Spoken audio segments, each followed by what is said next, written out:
Hello friends, welcome back to our channel. America ఎంత హెచ్చరించినా Israel మాట వినడం లేదు. ఈజిప్ట్ సరిహద్దుల్లోని రఫా ప్రాంతంపై దాడులు మొదలుపెట్టింది.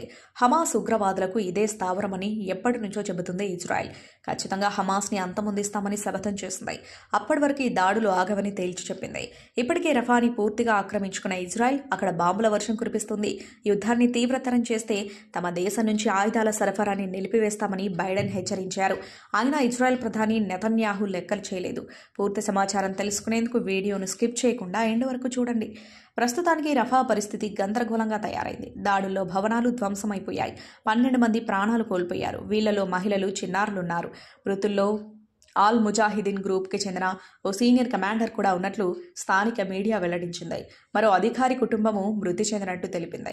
మసీదుపై బాంబుతో దాడి చేయగా అక్కడికక్కడే 3 ప్రాణాలు కోల్పోయారు.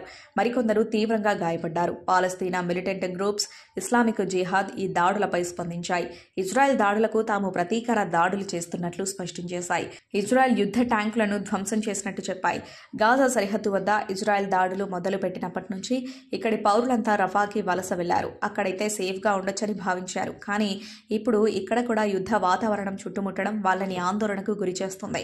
అంతకుముందు ఈజిప్ట్ రాజధాని కైరోలో ఇజ్రాయెల్, హమాస్ మధ్య చర్చలు జరిగాయి. కాల్పుల విరమణపై ఎలాంటి సయోధ్య కుదరకపోవడం వల్ల దాడులు కొనసాగుతాయని ఇజ్రాయెల్ స్పష్టం చేస్తుంది. ఎవరు ఎలా హెచ్చరించినా సరే తాము ఒంటరిగా నిలబడైనా యుద్ధం చేస్తామని బెంజమిన్ నెతన్యాహు తేల్చి చెప్పారు. ఇది ఫ్రెండ్స్ ఇవాల్టి వీడియో. ఇజ్రాయెల్ దాడులపై మీ అభిప్రాయాన్ని కామెంట్ బాక్స్లో కామెంట్ చేయండి. అలాగే ఈ సమాచారం మీకు ఉపయోగపడినట్లయితే వీడియోని లైక్ చేసి మీ ఫ్రెండ్స్ అండ్ ఫ్యామిలీని